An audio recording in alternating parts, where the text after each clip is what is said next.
This is the book of 2 Kings. After Ahab's death, Moab rebelled against Israel. Now Ahaziah had fallen through the lattice of his upper room in Samaria and injured himself.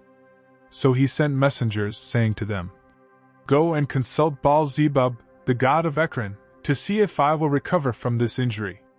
But the angel of the Lord said to Elijah the Tishbite, "Go up and meet the messengers of the king of Samaria and ask them, is it because there is no God in Israel that you are going off to consult Baal-zebub, the god of Ekron? Therefore this is what the Lord says, you will not leave the bed you are lying on. You will certainly die." So Elijah went. When the messengers returned to the king, he asked them, "Why have you come back?" "A man came to meet us," they replied. "And he said to us, 'Go back to the king who sent you and tell him, this is what the Lord says, is it because there is no God in Israel that you are sending men to consult Baal-zebub, the god of Ekron? Therefore you will not leave the bed you are lying on. You will certainly die." The king asked them, "What kind of man was it who came to meet you and told you this?" They replied, "He was a man with a garment of hair and with a leather belt around his waist." The king said, "That was Elijah the Tishbite." Then he sent to Elijah a captain with his company of 50 men. The captain went up to Elijah, who was sitting on the top of a hill, and said to him, "Man of God, the king says, 'Come down.'" Elijah answered the captain, "If I am a man of God, may fire come down from heaven and consume you and your 50 men." Then fire fell from heaven and consumed the captain and his men. At this the king sent to Elijah another captain with his 50 men. The captain said to him, "Man of God, this is what the king says, 'Come down at once.'" "If I am a man of God," Elijah replied, "may fire come down from heaven and consume you and your 50 men." Then the fire of God fell from heaven and consumed him and his 50 men. So the king sent a third captain with his 50 men. This third captain went up and fell on his knees before Elijah. "Man of God," he begged, "please have respect for my life and the lives of these 50 men, your servants. See, fire has fallen from heaven and consumed the first 2 captains and all their men. But now have respect for my life." The angel of the Lord said to Elijah, "Go down with him, do not be afraid of him." So Elijah got up and went down with him to the king. He told the king, "This is what the Lord says, is it because there is no God in Israel for you to consult that you have sent messengers to consult Baal-zebub, the god of Ekron? Because you have done this, you will never leave the bed you are lying on. You will certainly die." So he died, according to the word of the Lord that Elijah had spoken. Because Ahaziah had no son, Joram succeeded him as king in the 2nd year of Jehoram son of Jehoshaphat king of Judah. As for all the other events of Ahaziah's reign, and what he did, are they not written in the book of the annals of the kings of Israel? When the Lord was about to take Elijah up to heaven in a whirlwind, Elijah and Elisha were on their way from Gilgal. Elijah said to Elisha, "Stay here, the Lord has sent me to Bethel." But Elisha said, "As surely as the Lord lives and as you live, I will not leave you." So they went down to Bethel. The company of the prophets at Bethel came out to Elisha and asked, "Do you know that the Lord is going to take your master from you today?" "Yes, I know," Elisha replied, "but do not speak of it." Then Elijah said to him, "Stay here, Elisha, the Lord has sent me to Jericho." And he replied, "As surely as the Lord lives and as you live, I will not leave you." So they went to Jericho. The company of the prophets at Jericho went up to Elisha and asked him, "Do you know that the Lord is going to take your master from you today?" "Yes, I know," he replied, "but do not speak of it." Then Elijah said to him, "Stay here, the Lord has sent me to the Jordan." And he replied, "As surely as the Lord lives and as you live, I will not leave you." So the 2 of them walked on. 50 men of the company of the prophets went and stood at a distance, facing the place where Elijah and Elisha had stopped at the Jordan. Elijah took his cloak, rolled it up and struck the water with it. The water divided to the right and to the left, and the two of them crossed over on dry ground. When they had crossed, Elijah said to Elisha, "Tell me, what can I do for you before I am taken from you? Let me inherit a double portion of your spirit." Elisha replied, "You have asked a difficult thing." Elijah said, "Yet if you see me when I am taken from you, it will be yours, otherwise not." As they were walking along and talking together, suddenly a chariot of fire and horses of fire appeared and separated the two of them, and Elijah went up to heaven in a whirlwind. Elisha saw this and cried out, "My father! My father! The chariots and horsemen of Israel!" And Elisha saw him no more. Then he took hold of his own clothes and tore them apart. He picked up the cloak that had fallen from Elijah and went back and stood on the bank of the Jordan. Then he took the cloak that had fallen from him and struck the water with it. "Where now is the Lord, the God of Elijah?" he asked. When he struck the water, it divided to the right and to the left, and he crossed over. The company of the prophets from Jericho, who were watching, said, "The spirit of Elijah is resting on Elisha." And they went to meet him and bowed to the ground before him. "Look," they said, "we your servants have 50 able men. Let them go and look for your master. Perhaps the Spirit of the Lord has picked him up and set him down on some mountain or in some valley." "No," Elisha replied, "do not send them." But they persisted until he was too ashamed to refuse. So he said, "Send them." And they sent 50 men, who searched for 3 days but did not find him. When they returned to Elisha, who was staying in Jericho, he said to them, "Didn't I tell you not to go?" The men of the city said to Elisha, "Look, our lord, this town is well situated, as you can see, but the water is bad and the land is unproductive. Bring me a new bowl," he said, "and put salt in it." So they brought it to him. Then he went out to the spring and threw the salt into it, saying, "This is what the Lord says, I have healed this water. Never again will it cause death or make the land unproductive." And the water has remained wholesome to this day, according to the word Elisha had spoken. From there Elisha went up to Bethel. As he was walking along the road, some youths came out of the town and jeered at him. "Go on up, you bald head," they said. "Go on up, you bald head." He turned around, looked at them and called down a curse on them in the name of the Lord. Then 2 bears came out of the woods and mauled 42 of the youths. And he went on to Mount Carmel, and Joram son of Ahab became king of Israel in Samaria in the 18th year of Jehoshaphat king of Judah, and he reigned 12 years. He did evil in the eyes of the Lord, but not as his father and mother had done. He got rid of the sacred stone of Baal that his father had made.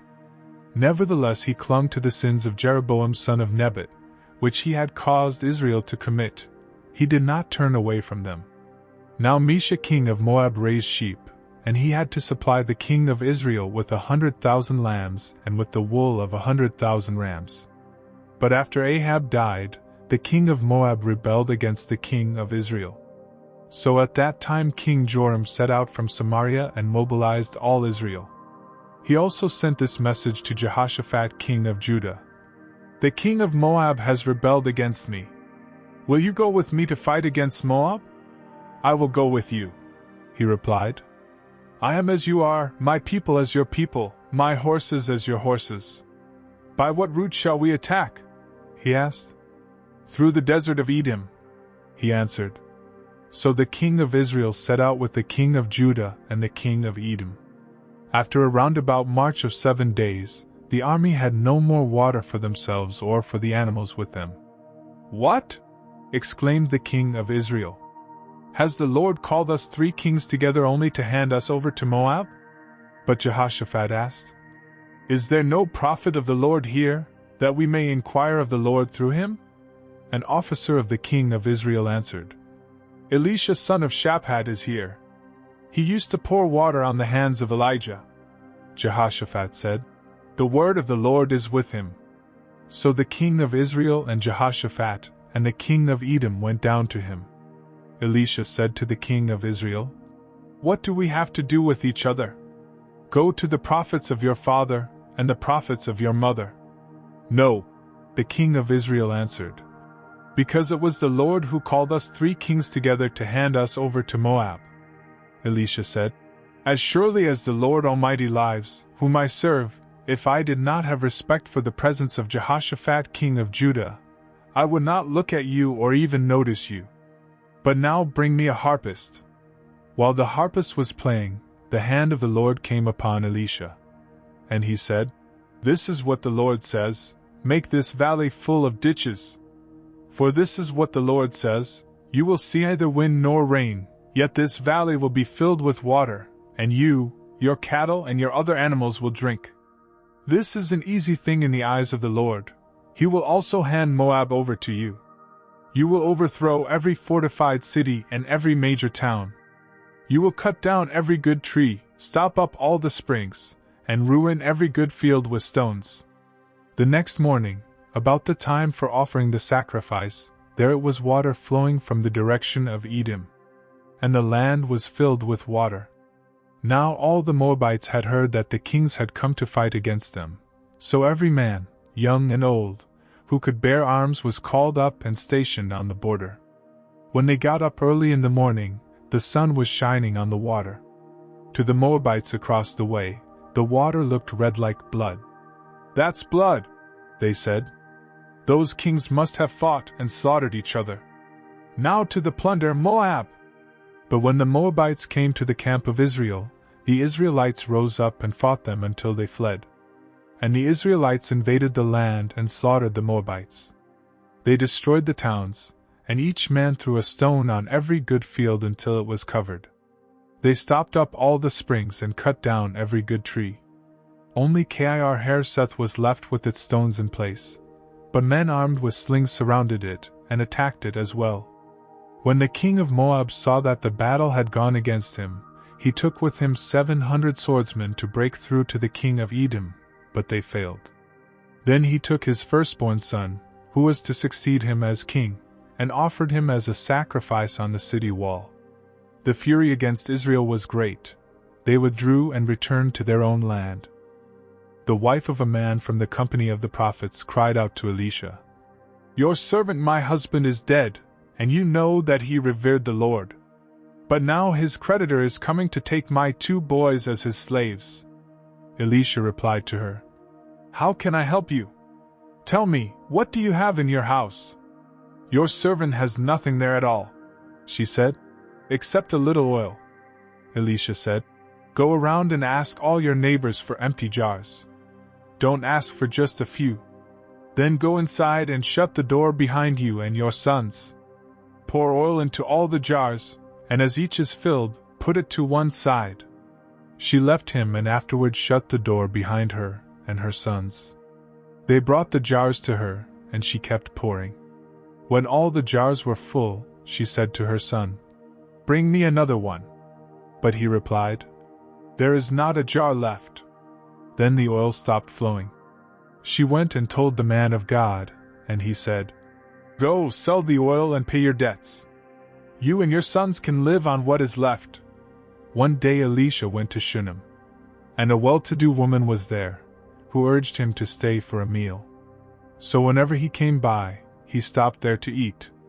She said to her husband, "I know that this man who often comes our way is a holy man of God. Let's make a small room on the roof and put in it a bed and a table, a chair and a lamp for him. Then he can stay there whenever he comes to us." One day when Elisha came, he went up to his room and lay down there. He said to his servant Gehazi, "Call the Shunammite." So he called her, and she stood before him. Elisha said to him, "Tell her you have gone to all this trouble for us. Now what can be done for you? Can we speak on your behalf to the king or the commander of the army?" She replied, "I have a home among my own people. What can be done for her?" Elisha asked. Gehazi said, "Well, she has no son and her husband is old." Then Elisha said, "Call her." So he called her, and she stood in the doorway. "About this time next year," Elisha said, "you will hold a son in your arms." "No, my lord," she objected. "Don't mislead your servant. O man of God! But the woman became pregnant, and the next year about that same time she gave birth to a son, just as Elisha had told her.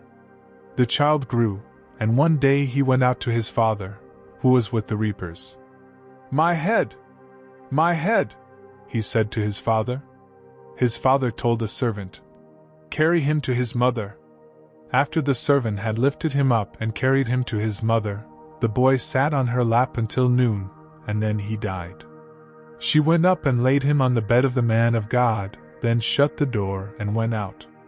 She called her husband and said, Please send me one of the servants and a donkey so I can go to the man of God quickly and return. Why go to him today? He asked. It's not the new moon or the Sabbath. It's all right, she said. She saddled the donkey and said to her servant, Lead on, don't slow down for me unless I tell you. So she set out and came to the man of God at Mount Carmel. When he saw her in the distance, the man of God said to his servant Gehazi, Look, there's the Shunammite. Run to meet her and ask her, Are you all right? Is your husband all right? Is your child all right? Everything is all right, she said. When she reached the man of God at the mountain, she took hold of his feet. Gehazi came over to push her away, but the man of God said, Leave her alone. She is in bitter distress, but the Lord has hidden it from me and has not told me why. Did I ask you for a son, my lord? She said. Didn't I tell you, don't raise my hopes? Elisha said to Gehazi, Tuck your cloak into your belt, take my staff in your hand and run. If you meet anyone, do not greet him, and if anyone greets you, do not answer. Lay my staff on the boy's face. But the child's mother said, As surely as the Lord lives and as you live, I will not leave you. So he got up and followed her. Gehazi went on ahead and laid the staff on the boy's face, but there was no sound or response. So Gehazi went back to meet Elisha and told him, The boy has not awakened. When Elisha reached the house, there was the boy lying dead on his couch. He went in, shut the door on the two of them and prayed to the Lord. Then he got on the bed and lay upon the boy mouth to mouth, eyes to eyes, hands to hands. As he stretched himself out upon him, the boy's body grew warm. Elisha turned away and walked back and forth in the room and then got on the bed and stretched out upon him once more. The boy sneezed 7 times and opened his eyes. Elisha summoned Gehazi and said, Call the Shunammite. And he did. When she came, he said, Take your son. She came in, fell at his feet and bowed to the ground. Then she took her son and went out. Elisha returned to Gilgal, and there was a famine in that region. While the company of the prophets was meeting with him, he said to his servant, Put on the large pot and cook some stew for these men. One of them went out into the fields to gather herbs and found a wild vine. He gathered some of its gourds and filled the fold of his cloak. When he returned, he cut them up into the pot of stew, though no one knew what they were. The stew was poured out for the men, but as they began to eat it, they cried out, O man of God, there is death in the pot! And they could not eat it. Elisha said, Get some flour. He put it into the pot and said, Serve it to the people to eat. And there was nothing harmful in the pot. A man came from Baal-shalisha, bringing the man of God 20 loaves of barley bread baked from the first ripe grain, along with some heads of new grain. Give it to the people to eat.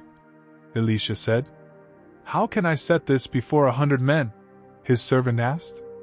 But Elisha answered, Give it to the people to eat. For this is what the Lord says, They will eat and have some left over.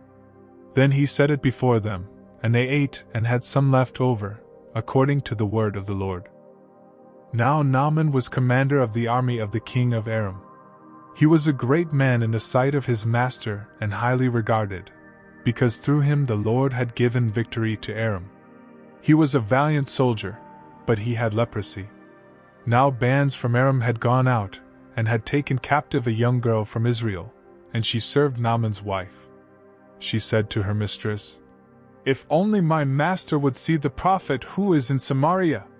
He would cure him of his leprosy.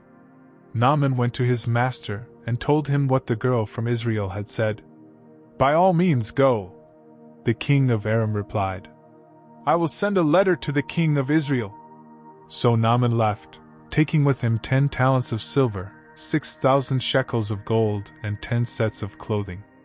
The letter that he took to the king of Israel read, "With this letter I am sending my servant Naaman to you so that you may cure him of his leprosy."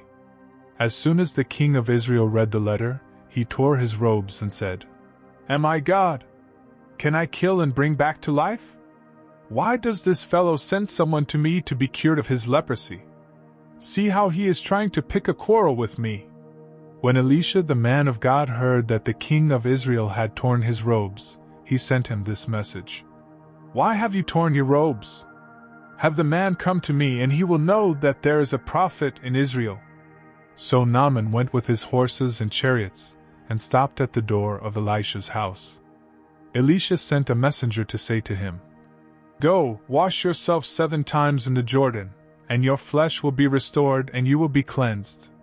But Naaman went away angry and said, "I thought that he would surely come out to me and stand and call on the name of the Lord his God, wave his hand over the spot and cure me of my leprosy. Are not Abana and Pharpar, the rivers of Damascus, better than any of the waters of Israel? Couldn't I wash in them and be cleansed?" So he turned and went off in a rage. Naaman's servants went to him and said, "My father, if the prophet had told you to do some great thing, would you not have done it? How much more, then, when he tells you, 'Wash and be cleansed'?" So he went down and dipped himself in the Jordan 7 times, as the man of God had told him, and his flesh was restored and became clean like that of a young boy. Then Naaman and all his attendants went back to the man of God. He stood before him and said, "Now I know that there is no God in all the world except in Israel. Please accept now a gift from your servant." The prophet answered, "As surely as the Lord lives, whom I serve, I will not accept a thing." And even though Naaman urged him, he refused. "If you will not," said Naaman, "please let me, your servant, be given as much earth as a pair of mules can carry, for your servant will never again make burnt offerings and sacrifices to any other god but the Lord. But may the Lord forgive your servant for this one thing. When my master enters the temple of Rimmon to bow down, and he is leaning on my arm and I bow there also when I bow down in the temple of Rimmon, may the Lord forgive your servant for this." "Go in peace," Elisha said. After Naaman had traveled some distance, Gehazi, the servant of Elisha the man of God, said to himself, "My master was too easy on Naaman, this Aramean, by not accepting from him what he brought. As surely as the Lord lives, I will run after him and get something from him." So Gehazi hurried after Naaman. When Naaman saw him running toward him, he got down from the chariot to meet him. "Is everything all right?" he asked. "Everything is all right," Gehazi answered.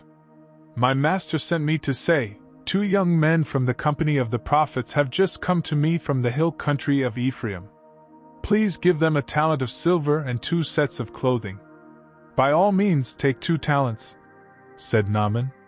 He urged Gehazi to accept them, and then tied up the 2 talents of silver in 2 bags, with 2 sets of clothing. He gave them to 2 of his servants, and they carried them ahead of Gehazi. When Gehazi came to the hill, he took the things from the servants, and put them away in the house. He sent the men away and they left. Then he went in and stood before his master Elisha. "Where have you been, Gehazi?" Elisha asked. "Your servant didn't go anywhere," Gehazi answered. But Elisha said to him, "Was not my spirit with you when the man got down from his chariot to meet you? Is this the time to take money, or to accept clothes, olive groves, vineyards, flocks, herds, or menservants and maidservants?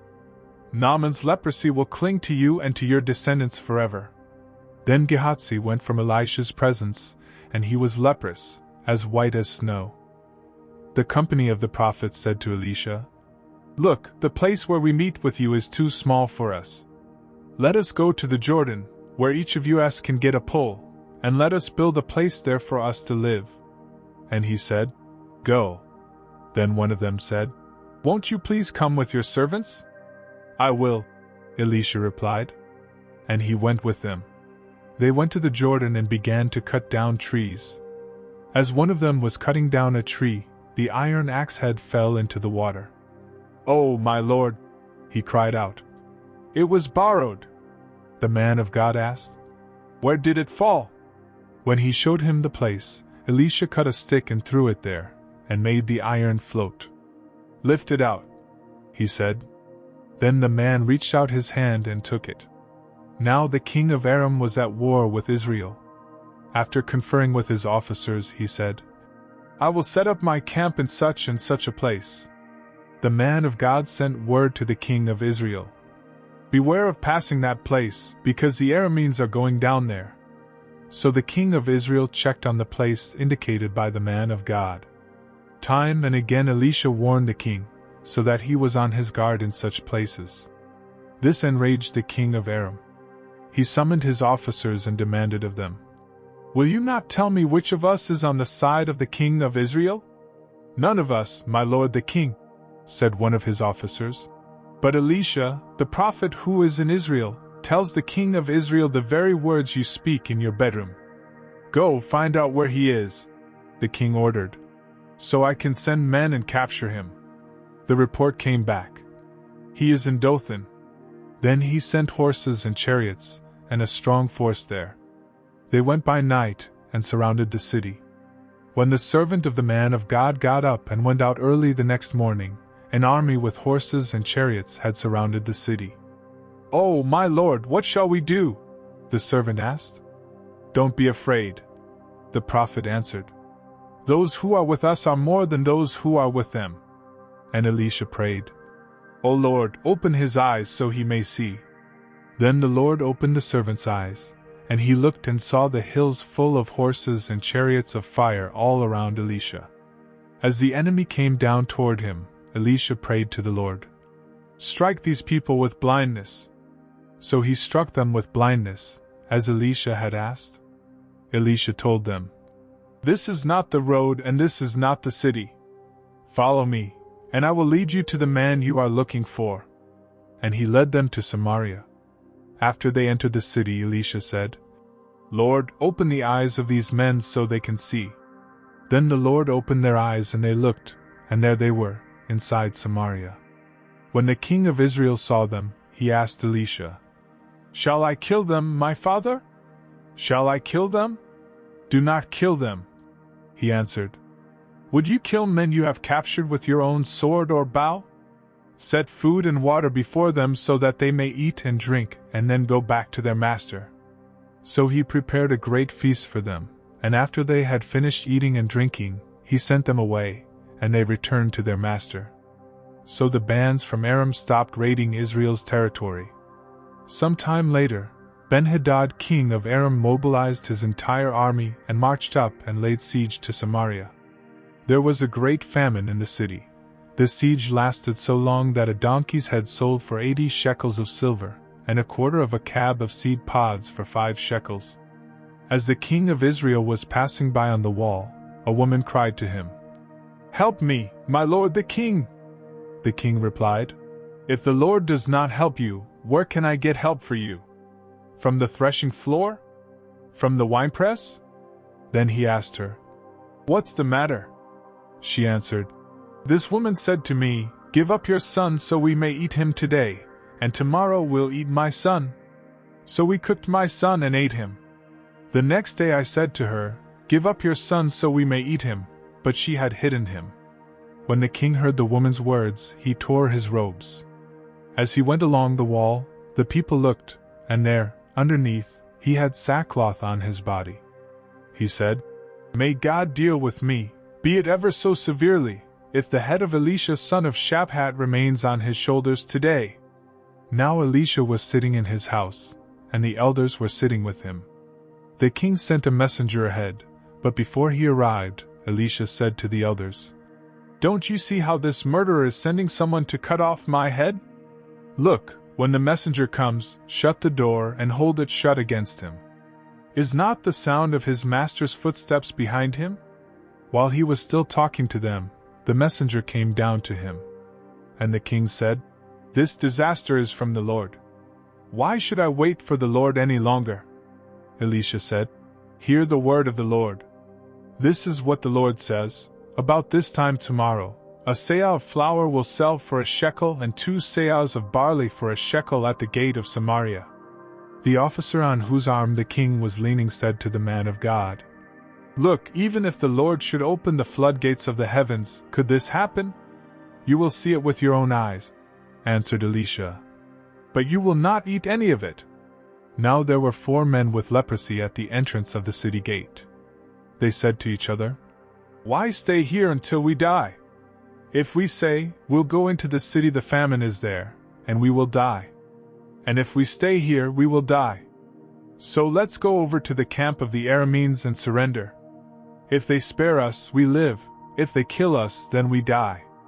At dusk they got up and went to the camp of the Arameans.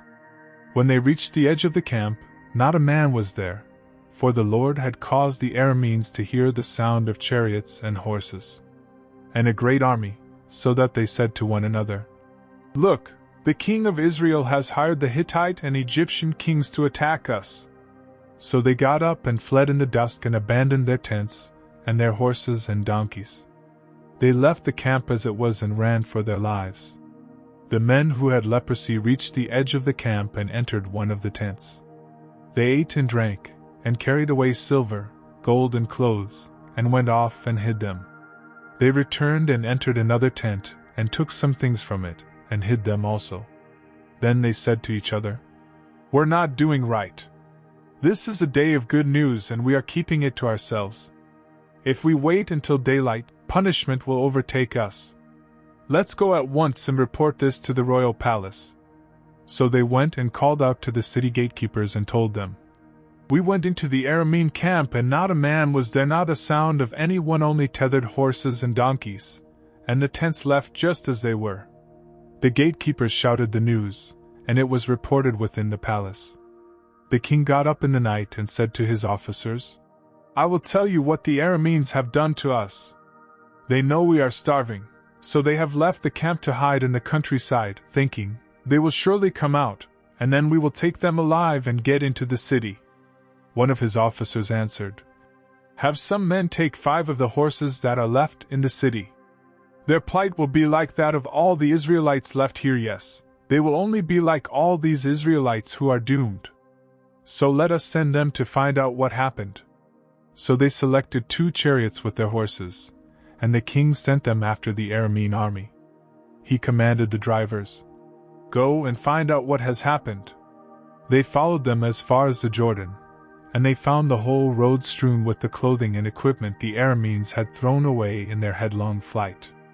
So the messengers returned and reported to the king. Then the people went out and plundered the camp of the Arameans.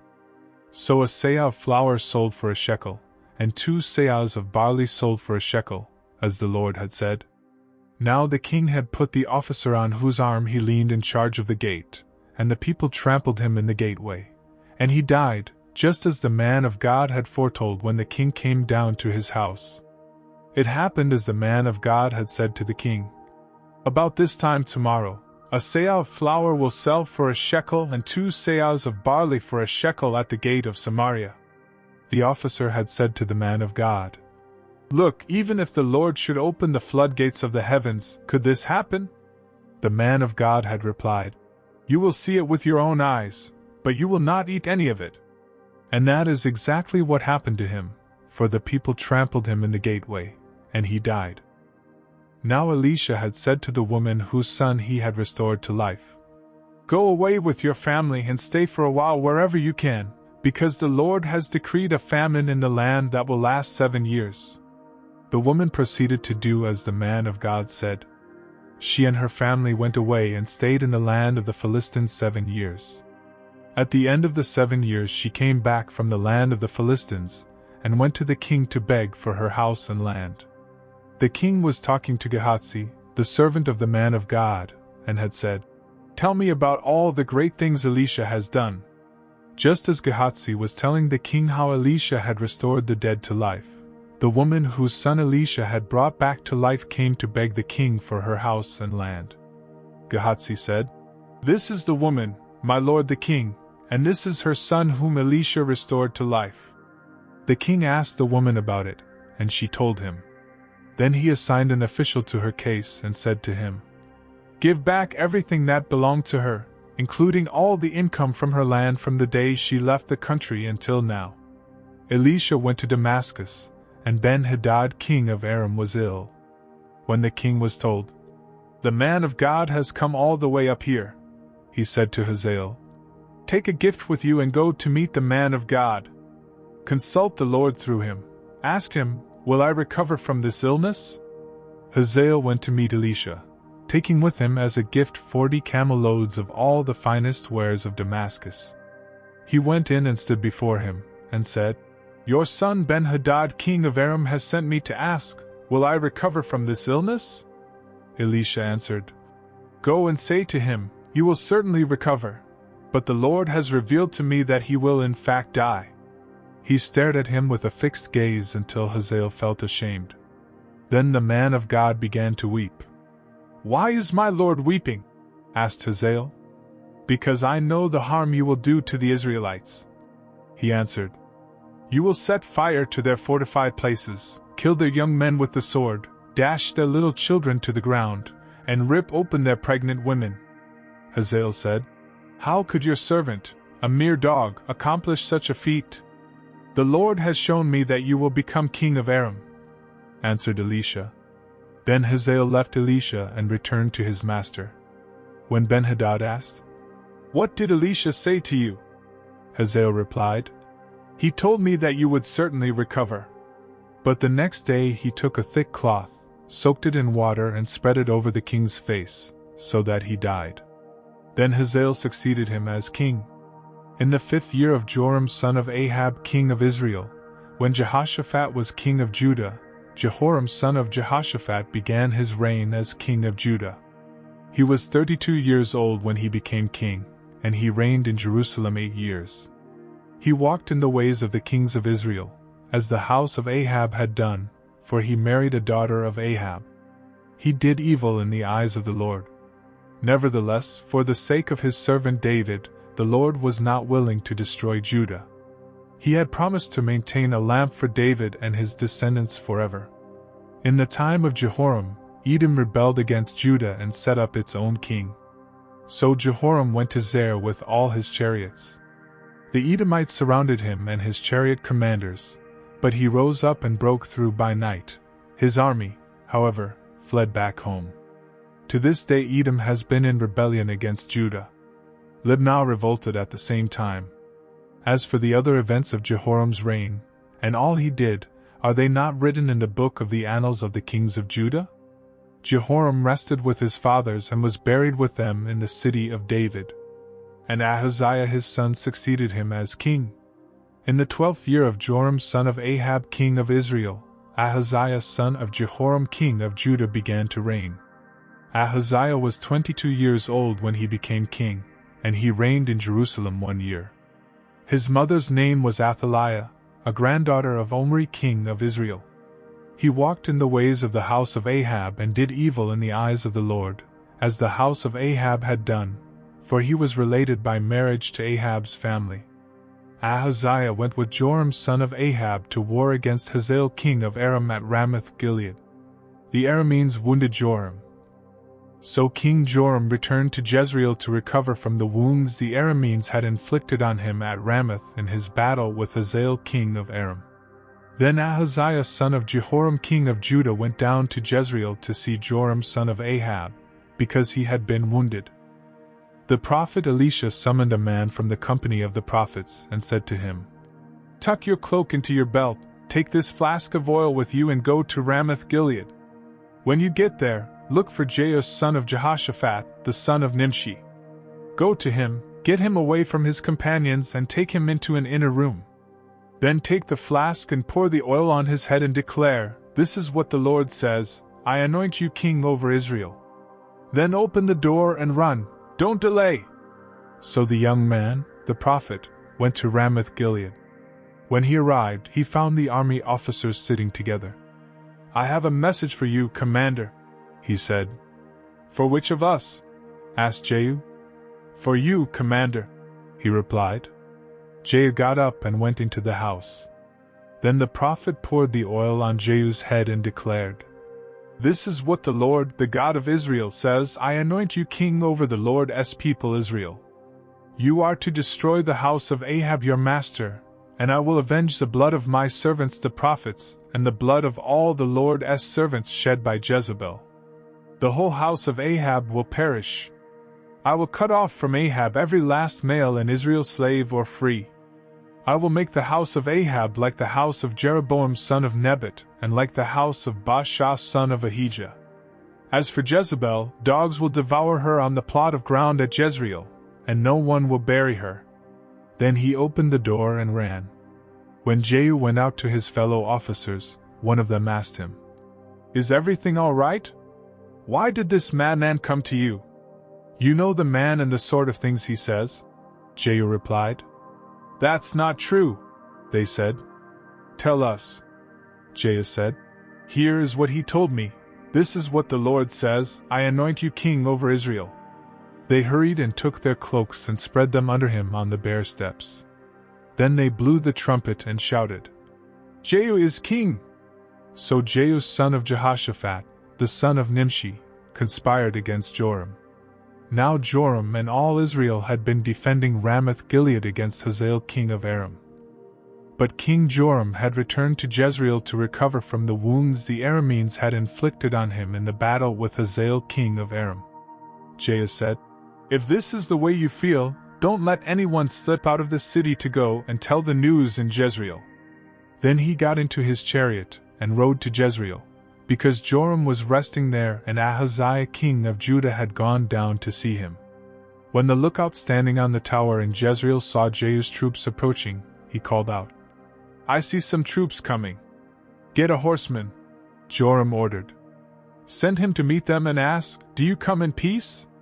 The horseman rode off to meet Jehu and said, "This is what the king says: Do you come in peace? What do you have to do with peace?" Jehu replied, "Fall in behind me." The lookout reported, "The messenger has reached them, but he isn't coming back." So the king sent out a second horseman. When he came to them, he said, "This is what the king says: Do you come in peace?"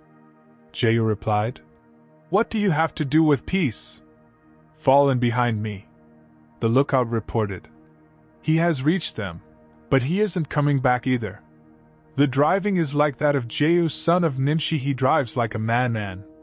"Hitch up my chariot," Joram ordered. And when it was hitched up, Joram king of Israel and Ahaziah king of Judah rode out, each in his own chariot, to meet Jehu. They met him at the plot of ground that had belonged to Naboth the Jezreelite. When Joram saw Jehu, he asked, "Have you come in peace, Jehu?" "How can there be peace?" Jehu replied. "As long as all the idolatry and witchcraft of your mother Jezebel abound?" Joram turned about and fled, calling out to Ahaziah, "Treachery, Ahaziah!" Then Jehu drew his bow and shot Joram between the shoulders. The arrow pierced his heart, and he slumped down in his chariot. Jehu said to Bidkar, his chariot officer, "Pick him up and throw him on the field that belonged to Naboth the Jezreelite. Remember how you and I were riding together in chariots behind Ahab his father when the Lord made this prophecy about him. Yesterday I saw the blood of Naboth and the blood of his sons, declares the Lord, and I will surely make you pay for it on this plot of ground, declares the Lord. Now then, pick him up and throw him on that plot, in accordance with the word of the Lord." When Ahaziah king of Judah saw what had happened, he fled up the road to Beth-Hagan. Jehu chased him, shouting, "Kill him too!" They wounded him in his chariot on the way up to Ger-Ner-Iblim, but he escaped to Megiddo and died there. His servants took him by chariot to Jerusalem, and buried him with his fathers in his tomb in the city of David. In the 11th year of Joram son of Ahab, Ahaziah had become king of Judah. Then Jehu went to Jezreel. When Jezebel heard about it, she painted her eyes, arranged her hair, and looked out of a window. As Jehu entered the gate, she asked, "Have you come in peace, Zimri, you murderer of your master?"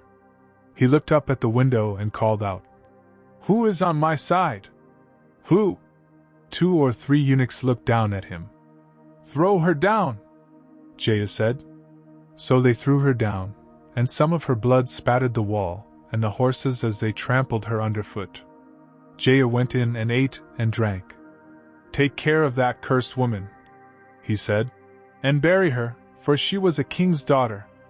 But when they went out to bury her, they found nothing except her skull, her feet, and her hands. They went back and told Jehu, who said, "This is the word of the Lord that he spoke through his servant Elijah the Tishbite. On the plot of ground at Jezreel dogs will devour Jezebel's flesh. Jezebel's body will be like refuse on the ground in the plot at Jezreel, so that no one will be able to say, 'This is Jezebel.'" Now there were in Samaria 70 sons of the house of Ahab. So Jehu wrote letters and sent them to Samaria, to the officials of Jezreel, to the elders and to the guardians of Ahab's children.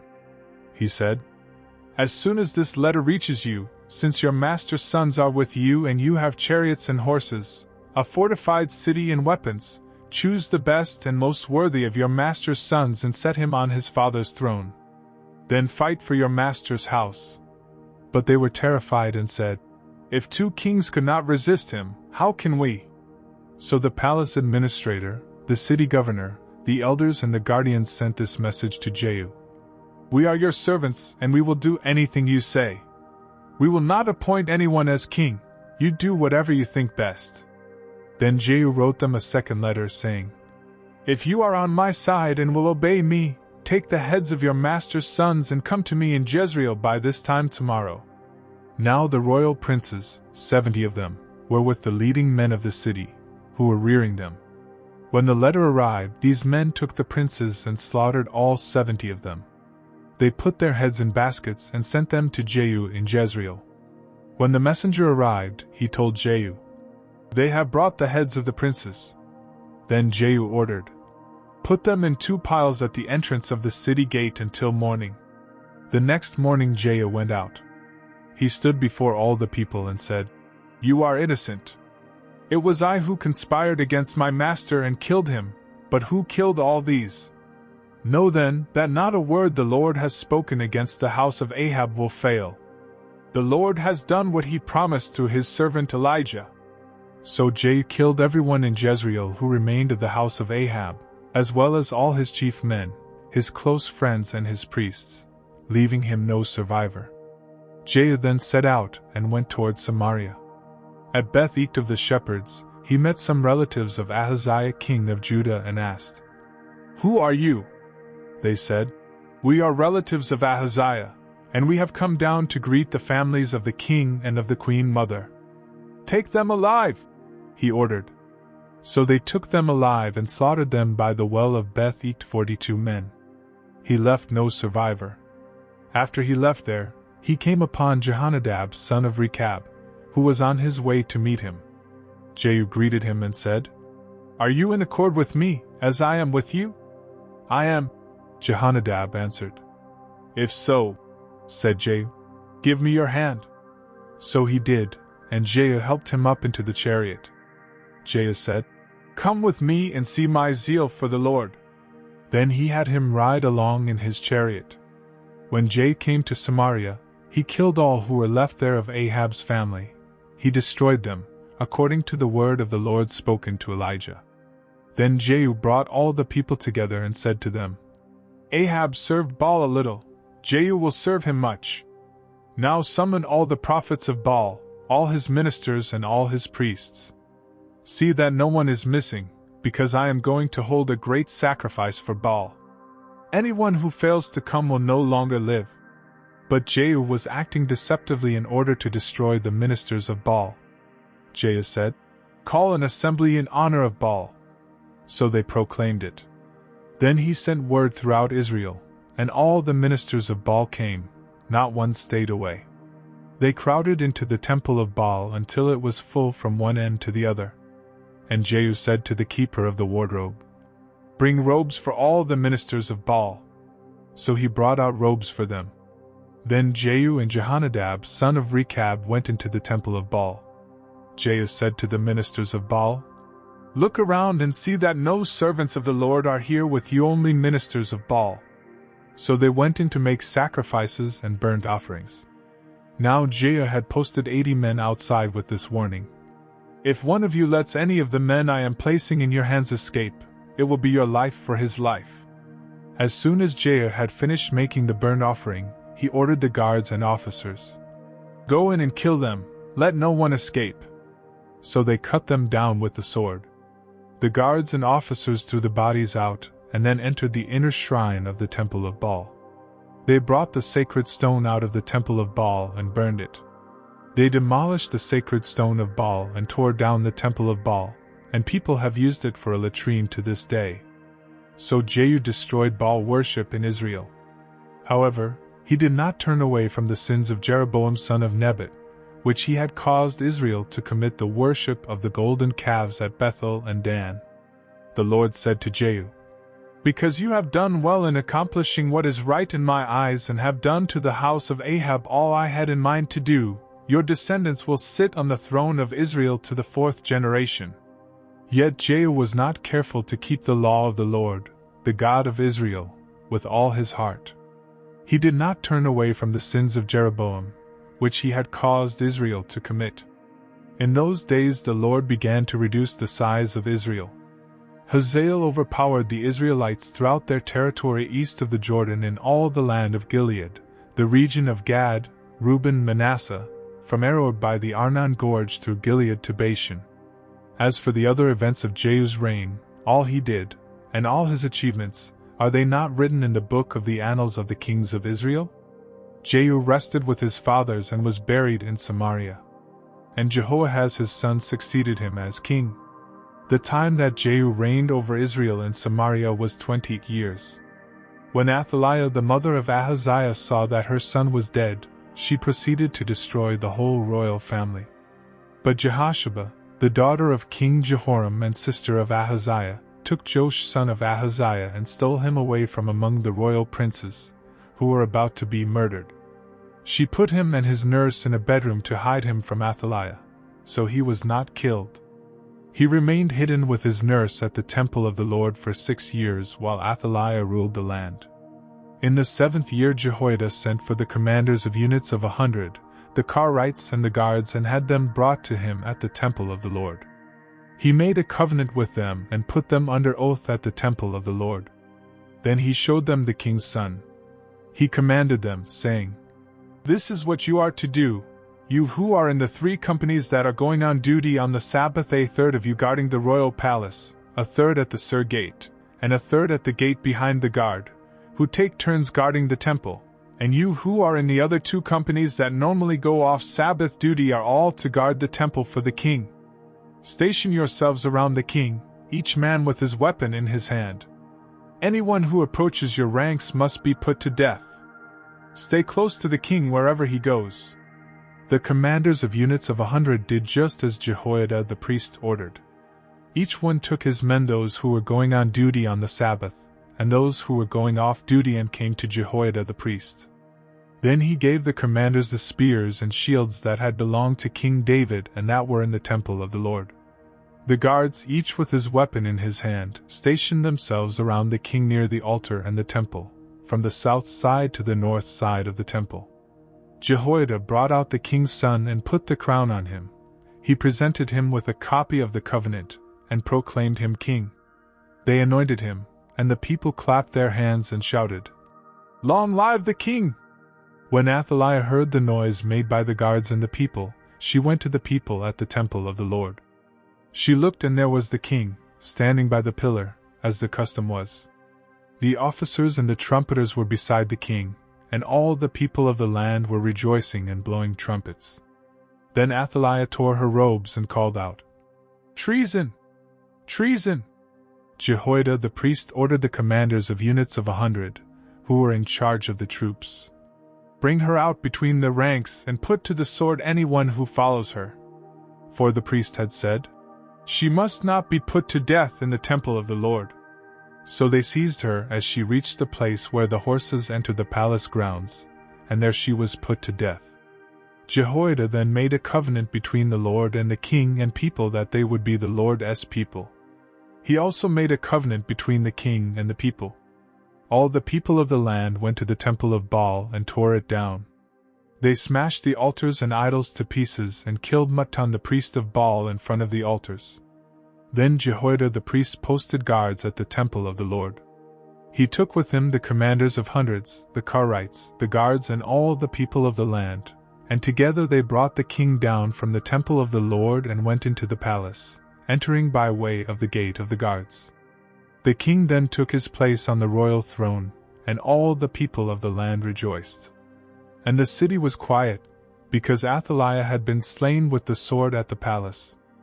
Joash was 7 years old when he began to reign. In the 7th year of Jehu, Joash became king, and he reigned in Jerusalem 40 years. His mother's name was Zibiah, she was from Beersheba. Joash did what was right in the eyes of the Lord all the years Jehoiada the priest instructed him. The high places, however, were not removed. The people continued to offer sacrifices and burn incense there. Joash said to the priests, "Collect all the money that is brought as sacred offerings to the temple of the Lord, the money collected in the census, the money received from personal vows, and the money brought voluntarily to the temple. Let every priest receive the money from one of the treasurers, and let it be used to repair whatever damage is found in the temple." But by the 23rd year of King Joash the priests still had not repaired the temple. Therefore King Joash summoned Jehoiada the priest and the other priests and asked them, "Why aren't you repairing the damage done to the temple? Take no more money from your treasurers, but hand it over for repairing the temple." The priests agreed that they would not collect any more money from the people and that they would not repair the temple themselves. Jehoiada the priest took a chest and bored a hole in its lid. He placed it beside the altar, on the right side as one enters the temple of the Lord. The priests who guarded the entrance put into the chest all the money that was brought to the temple of the Lord. Whenever they saw that there was a large amount of money in the chest, the royal secretary and the high priest came, counted the money that had been brought into the temple of the Lord and put it into bags. When the amount had been determined, they gave the money to the men appointed to supervise the work on the temple. With it they paid those who worked on the temple of the Lord, the carpenters and builders, the masons and stonecutters. They purchased timber and dressed stone for the repair of the temple of the Lord, and met all the other expenses of restoring the temple. The money brought into the temple was not spent for making silver basins, wick trimmers, sprinkling bowls, trumpets, or any other articles of gold or silver for the temple of the Lord. It was paid to the workmen, who used it to repair the temple. They did not require an accounting from those to whom they gave the money to pay the workers, because they acted with complete honesty. The money from the guilt offerings and sin offerings was not brought into the temple of the Lord, it belonged to the priests. About this time Hazael king of Aram went up and attacked Gath and captured it. Then he turned to attack Jerusalem. But Joash king of Judah took all the sacred objects dedicated by his fathers Jehoshaphat, Jehoram and Ahaziah, the kings of Judah, and the gifts he himself had dedicated, and all the gold found in the treasuries of the temple of the Lord and of the royal palace, and he sent them to Hazael king of Aram, who then withdrew from Jerusalem. As for the other events of the reign of Joash, and all he did, are they not written in the book of the annals of the kings of Judah? His officials conspired against him and assassinated him at Beth Millo, on the road down to Silla. The officials who murdered him were Jozabad son of Shimeth and Jehozabad son of Shomer. He died and was buried with his fathers in the city of David. And Amaziah his son succeeded him as king. In the 23rd year of Joash son of Ahaziah king of Judah, Jehoahaz son of Jehu became king of Israel in Samaria, and he reigned 17 years. He did evil in the eyes of the Lord by following the sins of Jeroboam son of Nebat, which he had caused Israel to commit, and he did not turn away from them. So the Lord's anger burned against Israel, and for a long time he kept them under the power of Hazael king of Aram and Ben-Hadad his son. Then Jehoahaz sought the Lord's favor, and the Lord listened to him, for he saw how severely the king of Aram was oppressing Israel. The Lord provided a deliverer for Israel, and they escaped from the power of Aram. So the Israelites lived in their own homes as they had before. But they did not turn away from the sins of the house of Jeroboam, which he had caused Israel to commit, they continued in them. Also, the Asherah pole remained standing in Samaria. Nothing had been left of the army of Jehoahaz except 50 horsemen, 10 chariots, and 10,000 foot soldiers, for the king of Aram had destroyed the rest and made them like the dust at threshing time. As for the other events of the reign of Jehoahaz, all he did and his achievements, are they not written in the book of the annals of the kings of Israel? Jehoahaz rested with his fathers and was buried in Samaria. And Jehoash his son succeeded him as king. In the 37th year of Joash king of Judah, Jehoash son of Jehoahaz became king of Israel in Samaria, and he reigned 16 years. He did evil in the eyes of the Lord and did not turn away from any of the sins of Jeroboam son of Nebat, which he had caused Israel to commit. He continued in them. As for the other events of the reign of Jehoash, all he did and his achievements, including his war against Amaziah king of Judah, are they not written in the book of the annals of the kings of Israel? Jehoash rested with his fathers, and Jeroboam succeeded him on the throne. Jehoash was buried in Samaria with the kings of Israel. Now Elisha was suffering from the illness from which he died. Jehoash king of Israel went down to see him, and wept over him. "My father! My father!" he cried. "The chariots and horsemen of Israel!" Elisha said, "Get a bow and some arrows." And he did so. "Take the bow in your hands," he said to the king of Israel. When he had taken it, Elisha put his hands on the king's hands. "Open the east window," he said, and he opened it. "Shoot," Elisha said, and he shot. "The Lord's arrow of victory, the arrow of victory over Aram," Elisha declared. "You will completely destroy the Arameans at Aphek." Then he said, "Take the arrows," and the king took them. Elisha told him, "Strike the ground." He struck it 3 times and stopped. The man of God was angry with him and said, "You should have struck the ground 5 or 6 times, then you would have defeated Aram and completely destroyed it. But now you will defeat it only 3 times." Elisha died and was buried. Now Moabite raiders used to enter the country every spring. Once while some Israelites were burying a man, suddenly they saw a band of raiders, so they threw the man's body into Elisha's tomb. When the body touched Elisha's bones, the man came to life and stood up on his feet. Hazael king of Aram oppressed Israel throughout the reign of Jehoahaz. But the Lord was gracious to them and had compassion, and showed concern for them because of his covenant with Abraham, Isaac and Jacob. To this day he has been unwilling to destroy them or banish them from his presence. Hazael king of Aram died, and Ben-Hadad his son succeeded him as king. Then Jehoash son of Jehoahaz recaptured from Ben-Hadad son of Hazael the towns he had taken in battle from his father Jehoahaz. 3 times Jehoash defeated him, and so he recovered the Israelite towns. In the 2nd year of Jehoash son of Jehoahaz king of Israel, Amaziah son of Joash king of Judah began to reign. He was 25 years old when he became king, and he reigned in Jerusalem 29 years. His mother's name was Jehoadin, she was from Jerusalem. He did what was right in the eyes of the Lord, but not as his father David had done. In everything he followed the example of his father Joash. The high places, however, were not removed. The people continued to offer sacrifices and burn incense there. After the kingdom was firmly in his grasp, he executed the officials who had murdered his father the king.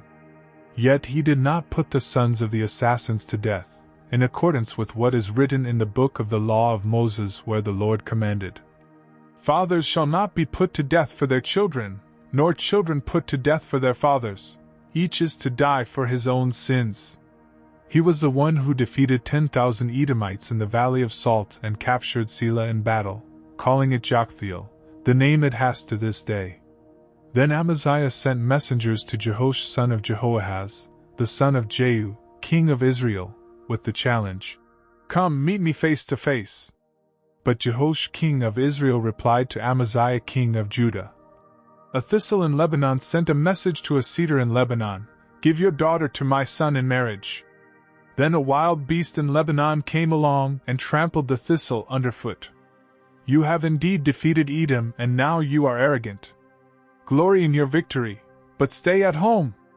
Why ask for trouble and cause your own downfall and that of Judah also? Amaziah, however, would not listen, so Jehoash king of Israel attacked. He and Amaziah king of Judah faced each other at Beth Shemesh in Judah. Judah was routed by Israel, and every man fled to his home. Jehoash king of Israel captured Amaziah king of Judah, the son of Joash, the son of Ahaziah, at Beth Shemesh. Then Jehoash went to Jerusalem and broke down the wall of Jerusalem from the Ephraim gate to the corner gate, a section about 600 feet long. He took all the gold and silver and all the articles found in the temple of the Lord and in the treasuries of the royal palace. He also took hostages and returned to Samaria. As for the other events of the reign of Jehoash, what he did and his achievements, including his war against Amaziah king of Judah, are they not written in the book of the annals of the kings of Israel? Jehoash rested with his fathers and was buried in Samaria with the kings of Israel. And Jeroboam his son succeeded him as king. Amaziah son of Joash king of Judah lived for 15 years after the death of Jehoash son of Jehoahaz king of Israel. As for the other events of Amaziah's reign, are they not written in the book of the annals of the kings of Judah? They conspired against him in Jerusalem, and he fled to Lachish, but they sent men after him to Lachish and killed him there. He was brought back by horse and was buried in Jerusalem with his fathers, in the city of David. Then all the people of Judah took Azariah, who was 16 years old, and made him king in place of his father Amaziah. He was the one who rebuilt Elath and restored it to Judah after Amaziah rested with his fathers. In the 15th year of Amaziah son of Joash king of Judah, Jeroboam son of Jehoash king of Israel became king in Samaria, and he reigned 41 years. He did evil in the eyes of the Lord and did not turn away from any of the sins of Jeroboam son of Nebat, which he had caused Israel to commit. He was the one who restored the boundaries of Israel from Lebo-Hamath to the Sea of the Arabah, in accordance with the word of the Lord, the God of Israel, spoken through his servant Jonah son of Amittai, the prophet from Gath-Hepher. The Lord had seen how bitterly everyone in Israel, whether slave or free, was suffering. There was no one to help them. And since the Lord had not said he would blot out the name of Israel from under heaven, he saved them by the hand of Jeroboam son of Jehoash. As for the other events of Jeroboam's reign, all he did, and his military achievements, including how he recovered for Israel both Damascus and Hamath, which had belonged to Yadi, are they not written in the book of the annals of the kings of Israel? Jeroboam rested with his fathers, the kings of Israel. And Zechariah his son succeeded him as king. In the 27th year of Jeroboam king of Israel, Azariah son of Amaziah king of Judah began to reign. He was 16 years old when he became king, and he reigned in Jerusalem 52 years. His mother's name was Jechaliah, she was from Jerusalem. He did what was right in the eyes of the Lord, just as his father Amaziah had done. The high places, however, were not removed. The people continued to offer sacrifices and burn incense there. The Lord afflicted the king with leprosy until the day he died, and he lived in a separate house. Jotham the king's son had charge of the palace and governed the people of the land. As for the other events of Azariah's reign, and all he did, are they not written in the book of the annals of the kings of Judah? Azariah rested with his fathers and was buried near them in the city of David. And Jotham his son succeeded him as king. In the 38th year of Azariah king of Judah, Zechariah son of Jeroboam became king of Israel in Samaria, and he reigned 6 months. He did evil in the eyes of the Lord, as his fathers had done. He did not turn away from the sins of Jeroboam son of Nebat, which he had caused Israel to commit. Shallum son of Jabesh conspired against Zechariah. He attacked him in front of the people, assassinated him, and succeeded him as king. The other events of Zechariah's reign are written in the book of the annals of the kings of Israel. So the word of the Lord spoken to Jehu was fulfilled. Your descendants will sit on the throne of Israel to the 4th generation. Shallum son of Jabesh became king in the 39th year of Uzziah king of Judah, and he reigned in Samaria 1 month. Then Menahem son of Gadi went from Tirzah up to Samaria. He attacked Shallum son of Jabesh in Samaria, assassinated him and succeeded him as king. The other events of Shallum's reign, and the conspiracy he led, are written in the book of the Annals of the Kings of Israel. At that time Menahem, starting out from Tirzah, attacked Tiphsah and everyone in the city and its vicinity, because they refused to open their gates. He sacked Tiphsah and ripped open all the pregnant women. In the 39th year of Azariah king of Judah, Menahem son of Gadi became king of Israel, and he reigned in Samaria 10 years. He did evil in the eyes of the Lord. During his entire reign he did not turn away from the sins of Jeroboam son of Nebat, which he had caused Israel to commit. Then Pul king of Assyria invaded the land, and Menahem gave him 1,000 talents of silver to gain his support, and strengthen his own hold on the kingdom. Menahem exacted this money from Israel. Every wealthy man had to contribute 50 shekels of silver to be given to the king of Assyria. So the king of Assyria withdrew and stayed in the land no longer. As for the other events of Menahem's reign, and all he did, are they not written in the book of the Annals of the Kings of Israel? Menahem rested with his fathers, and Pekahiah his son succeeded him as king. In the 50th year of Azariah king of Judah, Pekahiah son of Menahem became king of Israel in Samaria, and he reigned 2 years. Pekahiah did evil in the eyes of the Lord. He did not turn away from the sins of Jeroboam son of Nebat, which he had caused Israel to commit. One of his chief officers, Pekah son of Remaliah, conspired against him. Taking 50 men of Gilead with him, he assassinated Pekahiah, along with Argob and Ariah, in the citadel of the royal palace at Samaria. So Pekah killed Pekahiah and succeeded him as king. The other events of Pekahiah's reign, and all he did, are written in the book of the Annals of the Kings of Israel. In the 52nd year of Azariah king of Judah, Pekah son of Remaliah became king of Israel in Samaria, and he reigned 20 years. He did evil in the eyes of the Lord. He did not turn away from the sins of Jeroboam son of Nebat, which he had caused Israel to commit. In the time of Pekah king of Israel, Tiglath-Pileser king of Assyria came and took Ijon, Abel-Beth-Maachah, Genoa, Kadesh and Hazor. He took Gilead and Galilee, including all the land of Naphtali, and deported the people to Assyria. Then Hoshea son of Elah conspired against Pekah son of Remaliah. He attacked and assassinated him, and then succeeded him as king in the 20th year of Jotham son of Uzziah. As for the other events of Pekah's reign, and all he did, are they not written in the book of the Annals of the Kings of Israel? In the 2nd year of Pekah son of Remaliah king of Israel, Jotham son of Uzziah king of Judah began to reign. He was 25 years old when he became king, and he reigned in Jerusalem 16 years. His mother's name was Jerusha daughter of Zadok. He did what was right in the eyes of the Lord, just as his father Uzziah had done. The high places, however, were not removed. The people continued to offer sacrifices and burn incense there. Jotham rebuilt the upper gate of the temple of the Lord. As for the other events of Jotham's reign, and what he did, are they not written in the book of the Annals of the Kings of Judah? In those days the Lord began to send Rezin king of Aram and Pekah son of Remaliah against Judah. Jotham rested with his fathers and was buried with them in the city of David, the city of his father. And Ahaz his son succeeded him as king.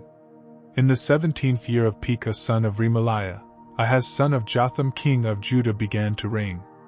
Ahaz was 20 years old when he became king, and he reigned in Jerusalem 16 years. Unlike David his father, he did not do what was right in the eyes of the Lord his God. He walked in the ways of the kings of Israel and even sacrificed his son in the fire, following the detestable ways of the nations the Lord had driven out before the Israelites. He offered sacrifices and burned incense at the high places, on the hilltops and under every spreading tree. Then Rezin king of Aram and Pekah son of Remaliah king of Israel marched up to fight against Jerusalem and besieged Ahaz, but they could not overpower him. At that time, Rezin king of Aram recovered Elath for Aram by driving out the men of Judah. Edomites then moved into Elath and have lived there to this day. Ahaz sent messengers to say to Tiglath-Pileser king of Assyria, "I am your servant and vassal. Come up and save me out of the hand of the king of Aram and of the king of Israel, who are attacking me." And Ahaz took the silver and gold found in the temple of the Lord and in the treasuries of the royal palace, and sent it as a gift to the king of Assyria. The king of Assyria complied by attacking Damascus and capturing it. He deported its inhabitants to Kir and put Rezin to death. Then King Ahaz went to Damascus to meet Tiglath-Pileser king of Assyria. He saw an altar in Damascus and sent to Uriah the priest a sketch of the altar, with detailed plans for its construction. So Uriah the priest built an altar in accordance with all the plans that King Ahaz had sent from Damascus and finished it before King Ahaz returned. When the king came back from Damascus and saw the altar, he approached it and presented offerings on it. He offered up his burnt offering and grain offering, poured out his drink offering, and sprinkled the blood of his fellowship offerings on the altar. The bronze altar that stood before the Lord he brought from the front of the temple from between the new altar and the temple of the Lord and put it on the north side of the new altar. King Ahaz then gave these orders to Uriah the priest. "On the large new altar, offer the morning burnt offering and the evening grain offering, the king's burnt offering and his grain offering, and the burnt offering of all the people of the land, and their grain offering and their drink offering.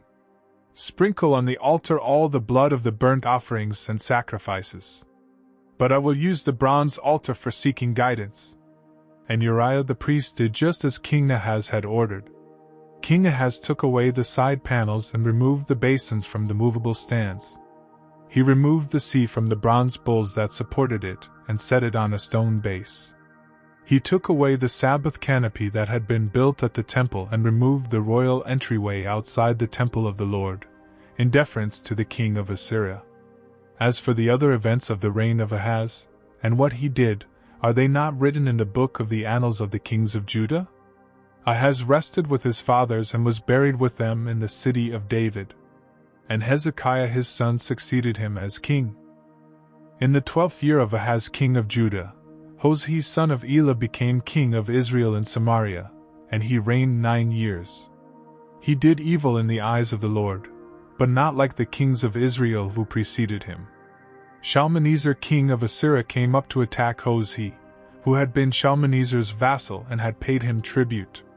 But the king of Assyria discovered that Hoshea was a traitor, for he had sent envoys to So king of Egypt, and he no longer paid tribute to the king of Assyria, as he had done year by year. Therefore Shalmaneser seized him and put him in prison. The king of Assyria invaded the entire land, marched against Samaria and laid siege to it for 3 years. In the 9th year of Hoshea, the king of Assyria captured Samaria and deported the Israelites to Assyria. He settled them in Hala, in Gozan on the Habor River and in the towns of the Medes. All this took place because the Israelites had sinned against the Lord their God, who had brought them up out of Egypt from under the power of Pharaoh king of Egypt. They worshipped other gods, and followed the practices of the nations the Lord had driven out before them, as well as the practices that the kings of Israel had introduced. The Israelites secretly did things against the Lord their God that were not right. From watchtower to fortified city they built themselves high places in all their towns. They set up sacred stones and Asherah poles on every high hill and under every spreading tree. At every high place they burned incense, as the nations whom the Lord had driven out before them had done. They did wicked things that provoked the Lord to anger. They worshipped idols, though the Lord had said, "You shall not do this." The Lord warned Israel and Judah through all his prophets and seers. "Turn from your evil ways. Observe my commands and decrees, in accordance with the entire law that I commanded your fathers to obey and that I delivered to you through my servants the prophets." But they would not listen and were as stiff-necked as their fathers, who did not trust in the Lord their God. They rejected his decrees and the covenant he had made with their fathers and the warnings he had given them. They followed worthless idols and themselves became worthless. They imitated the nations around them although the Lord had ordered them. Do not do as they do. And they did the things the Lord had forbidden them to do. They forsook all the commands of the Lord their God and made for themselves 2 idols cast in the shape of calves, and an Asherah pole. They bowed down to all the starry hosts, and they worshipped Baal. They sacrificed their sons and daughters in the fire. They practiced divination and sorcery and sold themselves to do evil in the eyes of the Lord, provoking him to anger. So the Lord was very angry with Israel and removed them from his presence. Only the tribe of Judah was left, and even Judah did not keep the commands of the Lord their God. They followed the practices Israel had introduced. Therefore the Lord rejected all the people of Israel. He afflicted them and gave them into the hands of plunderers, until he thrust them from his presence. When he tore Israel away from the house of David, they made Jeroboam son of Nebat their king. Jeroboam enticed Israel away from following the Lord and caused them to commit a great sin. The Israelites persisted in all the sins of Jeroboam and did not turn away from them until the Lord removed them from his presence, as he had warned through all his servants the prophets. So the people of Israel were taken from their homeland into exile in Assyria, and they are still there. The king of Assyria brought people from Babylon, Cutha, Ava, Hamath and Sepharvaim and settled them in the towns of Samaria to replace the Israelites. They took over Samaria and lived in its towns. When they first lived there, they did not worship the Lord, so he sent lions among them, and they killed some of the people. It was reported to the king of Assyria, "The people you deported and resettled in the towns of Samaria do not know what the God of that country requires. He has sent lions among them, which are killing them off, because the people do not know what he requires." Then the king of Assyria gave this order: "Have one of the priests you took captive from Samaria go back to live there and teach the people what the God of the land requires." So one of the priests who had been exiled from Samaria came to live in Bethel and taught them how to worship the Lord. Nevertheless, each national group made its own gods in the several towns where they settled, and set them up in the shrines the people of Samaria had made at the high places. The men from Babylon made Succoth-Banoth, the men from Cutha made Nergal, and the men from Hamath made Ashima. The Avites made Nibaz and Tartak, and the Sepharvites burned their children in the fire as sacrifices to Adramelech and Anamelech, the gods of Sepharvaim. They worshipped the Lord, but they also appointed all sorts of their own people to officiate for them as priests in the shrines at the high places. They worshipped the Lord, but they also served their own gods in accordance with the customs of the nations from which they had been brought. To this day they persist in their former practices. They neither worship the Lord nor adhere to the decrees and ordinances, the laws and commands that the Lord gave the descendants of Jacob, whom he named Israel. When the Lord made a covenant with the Israelites, he commanded them, "Do not worship any other gods or bow down to them, serve them or sacrifice to them. But the Lord, who brought you up out of Egypt with mighty power and outstretched arm, is the one you must worship. To him you shall bow down and to him offer sacrifices. You must always be careful to keep the decrees and ordinances, the laws and commands he wrote for you. Do not worship other gods. Do not forget the covenant I have made with you, and do not worship other gods. Rather, worship the Lord your God. It is he who will deliver you from the hand of all your enemies." They would not listen, however, but persisted in their former practices. Even while these people were worshipping the Lord, they were serving their idols. To this day their children and grandchildren continue to do as their fathers did. In the 3rd year of Hosea son of Elah king of Israel, Hezekiah son of Ahaz king of Judah began to reign. He was 25 years old when he became king, and he reigned in Jerusalem 29 years. His mother's name was Abijah daughter of Zechariah. He did what was right in the eyes of the Lord, just as his father David had done. He removed the high places, smashed the sacred stones, and cut down the Asherah poles.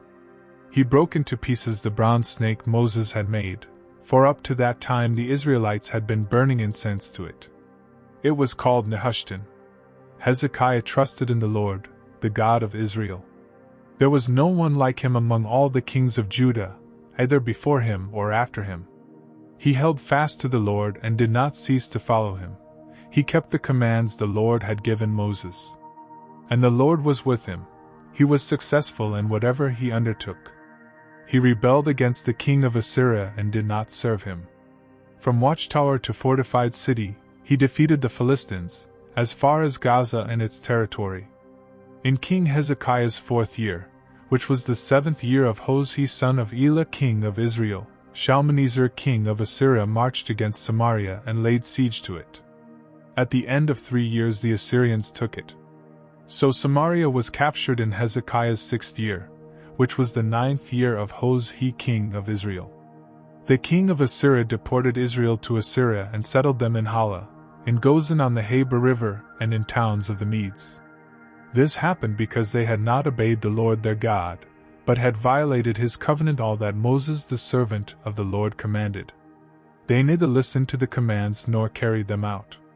In the 14th year of King Hezekiah's reign, Sennacherib king of Assyria attacked all the fortified cities of Judah and captured them. So Hezekiah king of Judah sent this message to the king of Assyria at Lachish: I have done wrong. Withdraw from me, and I will pay whatever you demand of me. The king of Assyria exacted from Hezekiah king of Judah 300 talents of silver and 30 talents of gold. So Hezekiah gave him all the silver that was found in the temple of the Lord and in the treasuries of the royal palace. At this time Hezekiah king of Judah stripped off the gold with which he had covered the doors and doorposts of the temple of the Lord, and gave it to the king of Assyria. The king of Assyria sent his supreme commander, his chief officer and his field commander with a large army, from Lachish to King Hezekiah at Jerusalem. They came up to Jerusalem and stopped at the aqueduct of the upper pool, on the road to the washerman's field. They called for the king, and Eliakim son of Hilkiah the palace administrator, Shebna the secretary, and Joah son of Asaph the recorder went out to them. The field commander said to them, Tell Hezekiah, this is what the great king, the king of Assyria, says. On what are you basing this confidence of yours? You say you have strategy and military strength, but you speak only empty words. On whom are you depending, that you rebel against me? Look now, you are depending on Egypt, that splintered reed of a staff, which pierces a man's hand and wounds him if he leans on it. Such is Pharaoh king of Egypt to all who depend on him. And if you say to me, We are depending on the Lord our God, isn't he the one whose high places and altars Hezekiah removed, saying to Judah and Jerusalem, You must worship before this altar in Jerusalem? Come now, make a bargain with my master, the king of Assyria. I will give you 2,000 horses if you can put riders on them. How can you repulse one officer of the least of my master's officials, even though you are depending on Egypt for chariots and horsemen? Furthermore, have I come to attack and destroy this place without word from the Lord? The Lord himself told me to march against this country and destroy it. Then Eliakim son of Hilkiah, and Shebna and Joah said to the field commander, Please speak to your servants in Aramaic, since we understand it. Don't speak to us in Hebrew in the hearing of the people on the wall. But the commander replied, Was it only to your master and you that my master sent me to say these things, and not to the men sitting on the wall who, like you, will have to eat their own filth and drink their own urine? Then the commander stood and called out in Hebrew, Hear the word of the great king, the king of Assyria. This is what the king says, Do not let Hezekiah deceive you. He cannot deliver you from my hand. Do not let Hezekiah persuade you to trust in the Lord when he says, The Lord will surely deliver us. This city will not be given into the hand of the king of Assyria. Do not listen to Hezekiah. This is what the king of Assyria says, Make peace with me and come out to me. Then every one of you will eat from his own vine and fig tree and drink water from his own cistern, until I come and take you to a land like your own, a land of grain and new wine, a land of bread and vineyards, a land of olive trees and honey. Choose life and not death. Do not listen to Hezekiah, for he is misleading you when he says, The Lord will deliver us. Has the God of any nation ever delivered his land from the hand of the king of Assyria? Where are the gods of Hamath and Arpad? Where are the gods of Sepharvaim, Hena and Ivah? Have they rescued Samaria from my hand? Who of all the gods of these countries has been able to save his land from me? How then can the Lord deliver Jerusalem from my hand?" But the people remained silent and said nothing in reply, because the king had commanded, "Do not answer him." Then Eliakim son of Hilkiah the palace administrator, Shebna the secretary, and Joah son of Asaph the recorder went to Hezekiah, with their clothes torn, and told him what the field commander had said. When King Hezekiah heard this, he tore his clothes and put on sackcloth and went into the temple of the Lord. He sent Eliakim the palace administrator, Shebna the secretary, and the leading priests, all wearing sackcloth, to the prophet Isaiah son of Amoz. They told him, "This is what Hezekiah says: This day is a day of distress and rebuke and disgrace, as when children come to the point of birth and there is no strength to deliver them.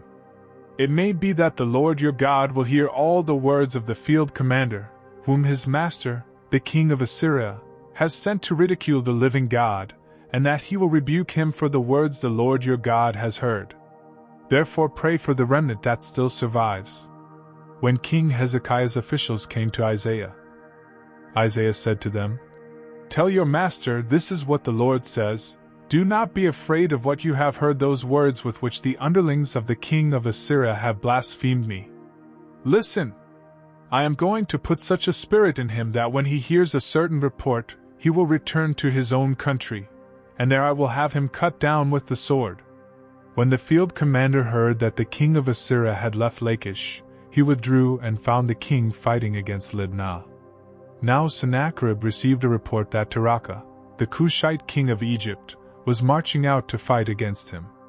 So he again sent messengers to Hezekiah with this word: "Say to Hezekiah king of Judah, do not let the God you depend on deceive you when he says, 'Jerusalem will not be handed over to the king of Assyria.' Surely you have heard what the kings of Assyria have done to all the countries, destroying them completely. And will you be delivered? Did the gods of the nations that were destroyed by my forefathers deliver them, the gods of Gozan, Haran, Rezeph, and the people of Eden who were in Tel Assar? Where is the king of Hamath, the king of Arpad, the king of the city of Sepharvaim, or of Hena or Eva?" Hezekiah received the letter from the messengers and read it. Then he went up to the temple of the Lord and spread it out before the Lord. And Hezekiah prayed to the Lord, "O Lord, God of Israel, enthroned between the cherubim, you alone are God over all the kingdoms of the earth. You have made heaven and earth. Give ear, O Lord, and hear. Open your eyes, O Lord, and see. Listen to the words Sennacherib has sent to insult the living God. It is true, O Lord, that the Assyrian kings have laid waste these nations and their lands. They have thrown their gods into the fire and destroyed them, for they were not gods but only wood and stone, fashioned by men's hands. Now, O Lord our God, deliver us from his hand, so that all kingdoms on earth may know that you alone, O Lord our God."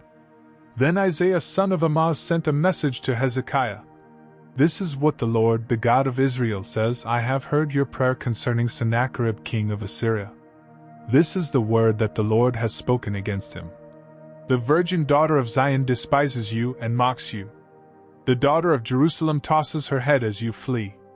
Who is it you have insulted and blasphemed? Against whom have you raised your voice and lifted your eyes in pride? Against the Holy One of Israel. By your messengers you have heaped insults on the Lord. And you have said, 'With my many chariots I have ascended the heights of the mountains, the utmost heights of Lebanon. I have cut down its tallest cedars, the choicest of its pines. I have reached its remotest parts, the finest of its forests. I have dug wells in foreign lands and drunk the water there. With the soles of my feet I have dried up all the streams of Egypt. Have you not heard? Long ago I ordained it. In days of old I planned it. Now I have brought it to pass, that you have turned fortified cities into piles of stone. Their people, drained of power, are dismayed and put to shame. They are like plants in the field, like tender green shoots, like grass sprouting on the roof, scorched before it grows up. But I know where you stay and when you come and go, and how you rage against me. Because you rage against me and your insolence has reached my ears, I will put my hook in your nose and my bit in your mouth, and I will make you return by the way you came. This will be the sign for you, O Hezekiah. This year you will eat what grows by itself, and the second year what springs from that. But in the third year sow and reap, plant vineyards and eat their fruit. Once more a remnant of the house of Judah will take root below and bear fruit above. For out of Jerusalem will come a remnant, and out of Mount Zion a band of survivors. The zeal of the Lord Almighty will accomplish this. Therefore this is what the Lord says concerning the king of Assyria. He will not enter this city or shoot an arrow here. He will not come before it with shield or build a siege ramp against it. By the way that he came he will return. He will not enter this city, declares the Lord. I will defend this city and save it, for my sake and for the sake of David my servant. That night the angel of the Lord went out, and put to death 185,000 men in the Assyrian camp. When the people got up the next morning there were all the dead bodies. So Sennacherib king of Assyria broke camp and withdrew. He returned to Nineveh and stayed there. One day, while he was worshipping in the temple of his god Nisroch, his sons Adramelech and Sharezer cut him down with the sword, and they escaped to the land of Ararat. And Esarhaddon his son succeeded him as king. In those days Hezekiah became ill and was at the point of death. The prophet Isaiah son of Amoz went to him and said, This is what the Lord says, Put your house in order, because you are going to die, you will not recover. Hezekiah turned his face to the wall and prayed to the Lord. Remember, O Lord, how I have walked before you faithfully and with wholehearted devotion and have done what is good in your eyes. And Hezekiah wept bitterly. Before Isaiah had left the middle court, the word of the Lord came to him. Go back and tell Hezekiah, the leader of my people, this is what the Lord, the God of your father David, says, I have heard your prayer and seen your tears. I will heal you. On the third day from now you will go up to the temple of the Lord. I will add 15 years to your life. And I will deliver you and this city from the hand of the king of Assyria. I will defend this city for my sake and for the sake of my servant David. Then Isaiah said, Prepare a poultice of figs. They did so and applied it to the boil, and he recovered. Hezekiah had asked Isaiah, What will be the sign that the Lord will heal me and that I will go up to the temple of the Lord on the third day from now? Isaiah answered, This is the Lord's sign to you that the Lord will do what he has promised. Shall the shadow go forward 10 steps, or shall it go back 10 steps? It is a simple matter for the shadow to go forward 10 steps, said Hezekiah. Rather, have it go back 10 steps. Then the prophet Isaiah called upon the Lord, and the Lord made the shadow go back the 10 steps it had gone down on the stairway of Ahaz. At that time Merodach-Baladan son of Baladan king of Babylon sent Hezekiah letters and a gift, because he had heard of Hezekiah's illness. Hezekiah received the messengers and showed them all that was in his storehouses, the silver, the gold, the spices and the fine oil, his armory, and everything found among his treasures. There was nothing in his palace or in all his kingdom that Hezekiah did not show them. Then Isaiah the prophet went to King Hezekiah and asked, What did those men say, and where did they come from? From a distant land, Hezekiah replied. They came from Babylon. The prophet asked, What did they see in your palace? They saw everything in my palace, Hezekiah said. There is nothing among my treasures that I did not show them. Then Isaiah said to Hezekiah, Hear the word of the Lord. The time will surely come when everything in your palace, and all that your fathers have stored up until this day, will be carried off to Babylon. Nothing will be left, says the Lord. And some of your descendants, your own flesh and blood, that will be born to you, will be taken away, and they will become eunuchs in the palace of the king of Babylon. The word of the Lord you have spoken is good, Hezekiah replied. For he thought, Will there not be peace and security in my lifetime? As for the other events of Hezekiah's reign, all his achievements, and how he made the pool and the tunnel by which he brought water into the city, are they not written in the book of the annals of the kings of Judah? Hezekiah rested with his fathers, and Manasseh his son succeeded him as king. Manasseh was 12 years old when he became king, and he reigned in Jerusalem 55 years. His mother's name was Hephzibah.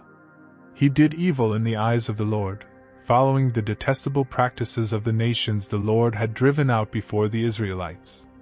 He rebuilt the high places his father Hezekiah had destroyed. He also erected altars to Baal and made an Asherah pole, as Ahab king of Israel had done. He bowed down to all the starry hosts and worshipped them. He built altars in the temple of the Lord, of which the Lord had said, "In Jerusalem I will put my name." In both courts of the temple of the Lord, he built altars to all the starry hosts. He sacrificed his own son in the fire, practiced sorcery and divination, and consulted mediums and spiritists. He did much evil in the eyes of the Lord, provoking him to anger. He took the carved Asherah pole he had made and put it in the temple, of which the Lord had said to David and to his son Solomon, "In this temple and in Jerusalem, which I have chosen out of all the tribes of Israel, I will put my name forever. I will not again make the feet of the Israelites wander from the land I gave their forefathers, if only they will be careful to do everything I commanded them and will keep the whole law that my servant Moses gave them." But the people did not listen. Manasseh led them astray, so that they did more evil than the nations the Lord had destroyed before the Israelites. The Lord said through his servants the prophets, "Manasseh king of Judah has committed these detestable sins. He has done more evil than the Amorites who preceded him, and has led Judah into sin with his idols. Therefore this is what the Lord, the God of Israel, says: I am going to bring such disaster on Jerusalem and Judah that the ears of everyone who hears of it will tingle. I will stretch out over Jerusalem the measuring line used against Samaria and the plumb line used against the house of Ahab. I will wipe out Jerusalem as one wipes a dish, wiping it and turning it upside down. I will forsake the remnant of my inheritance, and hand them over to their enemies. They will be looted and plundered by all their foes, because they have done evil in my eyes and have provoked me to anger from the day their forefathers came out of Egypt until this day."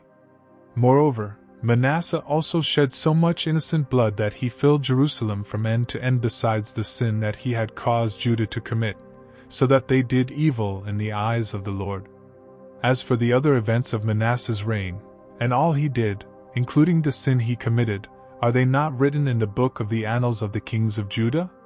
Manasseh rested with his fathers and was buried in his palace garden, the garden of Uzzah. And Amon his son succeeded him as king. Amon was 22 years old when he became king, and he reigned in Jerusalem 2 years. His mother's name was Meshullemeth daughter of Haruz. She was from Jotbah. He did evil in the eyes of the Lord, as his father Manasseh had done. He walked in all the ways of his father. He worshipped the idols his father had worshipped, and bowed down to them. He forsook the Lord, the God of his fathers, and did not walk in the way of the Lord. Amon's officials conspired against him and assassinated the king in his palace. Then the people of the land killed all who had plotted against King Amon, and they made Josiah his son king in his place. As for the other events of Amon's reign, and what he did, are they not written in the book of the annals of the kings of Judah? He was buried in his grave in the garden of Uzzah. And Josiah his son succeeded him as king. Josiah was 8 years old when he became king, and he reigned in Jerusalem 31 years. His mother's name was Jedidah daughter of Adiah. She was from Bozkath. He did what was right in the eyes of the Lord and walked in all the ways of his father David, not turning aside to the right or to the left. In the 18th year of his reign, King Josiah sent the secretary, Shaphan son of Azaliah, the son of Meshullam, to the temple of the Lord.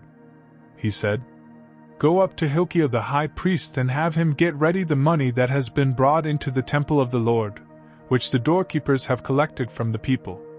Have them entrusted to the men appointed to supervise the work on the temple. And have these men pay the workers who repair the temple of the Lord, the carpenters, the builders, and the masons. Also have them purchase timber and dress stone to repair the temple. But they need not account for the money entrusted to them, because they are acting faithfully." Hilkiah the high priest said to Shaphan the secretary, I have found the book of the law in the temple of the Lord." He gave it to Shaphan, who read it. Then Shaphan the secretary went to the king and reported to him, "Your officials have paid out the money that was in the temple of the Lord and have entrusted it to the workers and supervisors at the temple." Then Shaphan the secretary informed the king, "Hilkiah the priest has given me a book." And Shaphan read from it in the presence of the king. When the king heard the words of the book of the law, he tore his robes. He gave these orders to Hilkiah the priest, Ahikam son of Shaphan, Akbar son of Micaiah, Shaphan the secretary, and Asaiah the king's attendant. "Go and inquire of the Lord for me and for the people and for all Judah about what is written in this book that has been found. Great is the Lord's anger that burns against us because our fathers have not obeyed the words of this book. They have not acted in accordance with all that is written there concerning us." Hilkiah the priest, Ahikam, Akbar, Shaphan, and Asaiah went to speak to the prophetess Huldah, who was the wife of Shallum son of Tikvah, the son of Harhas, keeper of the wardrobe. She lived in Jerusalem, in the 2nd district. She said to them, "This is what the Lord, the God of Israel, says. Tell the man who sent you to me. This is what the Lord says: I am going to bring disaster on this place and its people, according to everything written in the book the king of Judah has read. Because they have forsaken me and burned incense to other gods and provoked me to anger by all the idols their hands have made, my anger will burn against this place and will not be quenched. Tell the king of Judah, who sent you to inquire of the Lord, this is what the Lord, the God of Israel, says concerning the words you heard. Because your heart was responsive and you humbled yourself before the Lord when you heard what I have spoken against this place and its people, that they would become accursed and laid waste, and because you tore your robes and wept in my presence, I have heard you, declares the Lord. Therefore I will gather you to your fathers, and you will be buried in peace. Your eyes will not see all the disaster I am going to bring on this place." So they took her answer back to the king. Then the king called together all the elders of Judah and Jerusalem. He went up to the temple of the Lord with the men of Judah, the people of Jerusalem, the priests and the prophets, all the people from the least to the greatest. He read in their hearing all the words of the book of the covenant, which had been found in the temple of the Lord. The king stood by the pillar and renewed the covenant in the presence of the Lord to follow the Lord and keep his commands, regulations and decrees with all his heart and all his soul, thus confirming the words of the covenant written in this book. Then all the people pledged themselves to the covenant. The king ordered Hilkiah the high priest, the priests next in rank and the doorkeepers to remove from the temple of the Lord all the articles made for Baal and Asherah and all the starry hosts. He burned them outside Jerusalem in the fields of the Kidron Valley, and took the ashes to Bethel.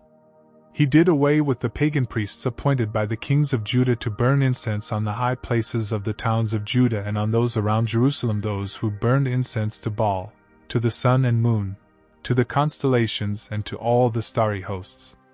He took the Asherah pole from the temple of the Lord to the Kidron Valley outside Jerusalem and burned it there. He ground it to powder and scattered the dust over the graves of the common people. He also tore down the quarters of the male shrine prostitutes, which were in the temple of the Lord and where women did weaving for Asherah. Josiah brought all the priests from the towns of Judah and desecrated the high places, from Geba to Beersheba, where the priests had burned incense. He broke down the shrines at the gates at the entrance to the gate of Joshua, the city governor, which is on the left of the city gate. Although the priests of the high places did not serve at the altar of the Lord in Jerusalem, they ate unleavened bread with their fellow priests. He desecrated Topheth, which was in the valley of Ben Hinnom, so no one could use it to sacrifice his son or daughter in the fire to Molech. He removed from the entrance to the temple of the Lord the horses that the kings of Judah had dedicated to the sun. They were in the court near the room of an official named Nathan-Melech. Josiah then burned the chariots dedicated to the sun. He pulled down the altars the kings of Judah had erected on the roof near the upper room of Ahaz, and the altars Manasseh had built in the 2 courts of the temple of the Lord. He removed them from there, smashed them to pieces and threw the rubble into the Kidron Valley. The king also desecrated the high places that were east of Jerusalem on the south of the hill of corruption, the ones Solomon king of Israel had built for Ashtoreth the vile goddess of the Sidonians, for Chemosh the vile god of Moab, and for Molech the detestable god of the people of Ammon. Josiah smashed the sacred stones and cut down the Asherah poles and covered the sites with human bones. Even the altar at Bethel, the high place made by Jeroboam son of Nebat, who had caused Israel to sin, even that altar and high place he demolished. He burned the high place and ground it to powder, and burned the Asherah pole also. Then Josiah looked around, and when he saw the tombs that were there on the hillside, he had the bones removed from them and burned on the altar to defile it, in accordance with the word of the Lord proclaimed by the man of God who foretold these things. The king asked, "What is that tombstone I see?" The men of the city said, "It marks the tomb of the man of God who came from Judah and pronounced against the altar of Bethel the very things you have done to it." "Leave it alone," he said. "Don't let anyone disturb his bones." So they spared his bones and those of the prophet who had come from Samaria. Just as he had done at Bethel, Josiah removed and defiled all the shrines at the high places that the kings of Israel had built in the towns of Samaria that had provoked the Lord to anger. Josiah slaughtered all the priests of those high places on the altars and burned human bones on them. Then he went back to Jerusalem. The king gave this order to all the people: "Celebrate the Passover to the Lord your God, as it is written in this book of the covenant. Not since the days of the judges who led Israel, nor throughout the days of the kings of Israel and the kings of Judah, had any such Passover been observed. But in the 18th year of King Josiah, this Passover was celebrated to the Lord in Jerusalem. Furthermore, Josiah got rid of the mediums and spiritists, the household gods, the idols, and all the other detestable things seen in Judah and Jerusalem. This he did to fulfill the requirements of the law written in the book that Hilkiah the priest had discovered in the temple of the Lord.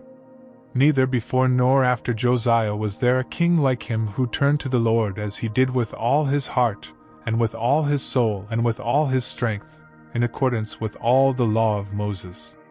Nevertheless, the Lord did not turn away from the heat of his fierce anger, which burned against Judah because of all that Manasseh had done to provoke him to anger. So the Lord said, "I will remove Judah also from my presence as I removed Israel, and I will reject Jerusalem, the city I chose, and this temple, about which I said, 'There shall my name be.'" As for the other events of Josiah's reign, and all he did, are they not written in the book of the annals of the kings of Judah? While Josiah was king, Pharaoh Necho king of Egypt went up to the Euphrates River to help the king of Assyria. King Josiah marched out to meet him in battle, but Necho faced him and killed him at Megiddo. Josiah's servants brought his body in a chariot from Megiddo to Jerusalem, and buried him in his own tomb. And the people of the land took Jehoahaz son of Josiah and anointed him, and made him king in place of his father. Jehoahaz was 23 years old when he became king, and he reigned in Jerusalem 3 months. His mother's name was Hamutal daughter of Jeremiah. She was from Libnah. He did evil in the eyes of the Lord, just as his fathers had done. Pharaoh Necho put him in chains at Riblah in the land of Hamath so that he might not reign in Jerusalem, and he imposed on Judah a levy of 100 talents of silver and a talent of gold. Pharaoh Necho made Eliakim son of Josiah king in place of his father Josiah and changed Eliakim's name to Jehoiakim. But he took Jehoahaz and carried him off to Egypt, and there he died. Jehoiakim paid Pharaoh Necho the silver and gold he demanded. In order to do so, he taxed the land and exacted the silver and gold from the people of the land according to their assessments. Jehoiakim was 25 years old when he became king, and he reigned in Jerusalem 11 years. His mother's name was Zebidah daughter of Pedaiah. She was from Rumah. And he did evil in the eyes of the Lord, just as his fathers had done. During Jehoiakim's reign, Nebuchadnezzar king of Babylon invaded the land, and Jehoiakim became his vassal for 3 years. But then he changed his mind and rebelled against Nebuchadnezzar. The Lord sent Babylonian, Aramean, Moabite and Ammonite raiders against him. He sent them to destroy Judah, in accordance with the word of the Lord proclaimed by his servants the prophets. Surely these things happened to Judah according to the Lord's command, in order to remove them from his presence because of the sins of Manasseh and all he had done, including the shedding of innocent blood. For he had filled Jerusalem with innocent blood, and the Lord was not willing to forgive. As for the other events of Jehoiakim's reign, and all he did, are they not written in the book of the annals of the kings of Judah? Jehoiakim rested with his fathers, and Jehoiakim his son succeeded him as king. The king of Egypt did not march out from his own country again, because the king of Babylon had taken all his territory, from the Wadi of Egypt to the Euphrates River. Jehoiakim was 18 years old when he became king, and he reigned in Jerusalem 3 months. His mother's name was Nehushta, daughter of Elnathan. She was from Jerusalem. He did evil in the eyes of the Lord, just as his father had done. At that time the officers of Nebuchadnezzar king of Babylon advanced on Jerusalem, and laid siege to it, and Nebuchadnezzar himself came up to the city while his officers were besieging it. Jehoiakim king of Judah, his mother, his attendants, his nobles and his officials all surrendered to him. In the 8th year of the reign of the king of Babylon, he took Jehoiakim prisoner. As the Lord had declared, Nebuchadnezzar removed all the treasures from the temple of the Lord and from the royal palace, and took away all the gold articles that Solomon king of Israel had made for the temple of the Lord. He carried into exile all Jerusalem, all the officers and fighting men, and all the craftsmen and artisans, a total of 10,000. Only the poorest people of the land were left. Nebuchadnezzar took Jehoiakim captive to Babylon. He also took from Jerusalem to Babylon the king's mother, his wives, his officials and the leading men of the land. The king of Babylon also deported to Babylon the entire force of 7,000 fighting men, strong and fit for war, and 1,000 craftsmen and artisans. He made Mattaniah, Jehoiakim's uncle, king in his place and changed his name to Zedekiah. Zedekiah was 21 years old when he became king, and he reigned in Jerusalem 11 years. His mother's name was Hamutal, daughter of Jeremiah. She was from Libnah. He did evil in the eyes of the Lord, just as Jehoiakim had done. It was because of the Lord's anger that all this happened to Jerusalem and Judah, and in the end he thrust them from his presence. Now Zedekiah rebelled against the king of Babylon. So in the 9th year of Zedekiah's reign, on the 10th day of the 10th month, Nebuchadnezzar king of Babylon marched against Jerusalem with his whole army. He encamped outside the city and built siege works all around it. The city was kept under siege until the 11th year of King Zedekiah. By the 9th day of the 4th month, the famine in the city had become so severe that there was no food for the people to eat. Then the city wall was broken through, and the whole army fled at night through the gate between the 2 walls near the king's garden, though the Babylonians were surrounding the city. They fled toward the Arabah, but the Babylonian army pursued the king and overtook him in the plains of Jericho. All his soldiers were separated from him and scattered, and he was captured. He was taken to the king of Babylon at Riblah, where sentence was pronounced on him. They killed the sons of Zedekiah before his eyes. Then they put out his eyes, bound him with bronze shackles, and took him to Babylon. On the 7th day of the 5th month, in the 19th year of Nebuchadnezzar king of Babylon, Nebuzaradan, commander of the imperial guard, an official of the king of Babylon, came to Jerusalem. He set fire to the temple of the Lord, the royal palace, and all the houses of Jerusalem. Every important building he burned down. The whole Babylonian army, under the commander of the imperial guard, broke down the walls around Jerusalem. Nebuzaradan, the commander of the guard, carried into exile the people who remained in the city, along with the rest of the populace and those who had gone over to the king of Babylon. But the commander left behind some of the poorest people of the land to work the vineyards and fields. The Babylonians broke up the bronze pillars, the movable stands and the bronze sea that were at the temple of the Lord, and they carried the bronze to Babylon. They also took away the pots, shovels, wick trimmers, dishes and all the bronze articles used in the temple service. The commander of the imperial guard took away the censers and sprinkling bowls, all that were made of pure gold or silver. The bronze from the 2 pillars, the sea and the movable stands, which Solomon had made for the temple of the Lord, was more than could be weighed. Each pillar was 27 feet high. The bronze capital on top of one pillar was 4.5 feet high and was decorated with a network and pomegranates of bronze all around. The other pillar, with its network, was similar. The commander of the guard took as prisoners Seraiah the chief priest, Zephaniah the priest next in rank, and the 3 doorkeepers. Of those still in the city, he took the officer in charge of the fighting men and 5 royal advisers. He also took the secretary who was chief officer in charge of conscripting the people of the land and 60 of his men who were found in the city. Nebuzaradan the commander took them all and brought them to the king of Babylon at Riblah.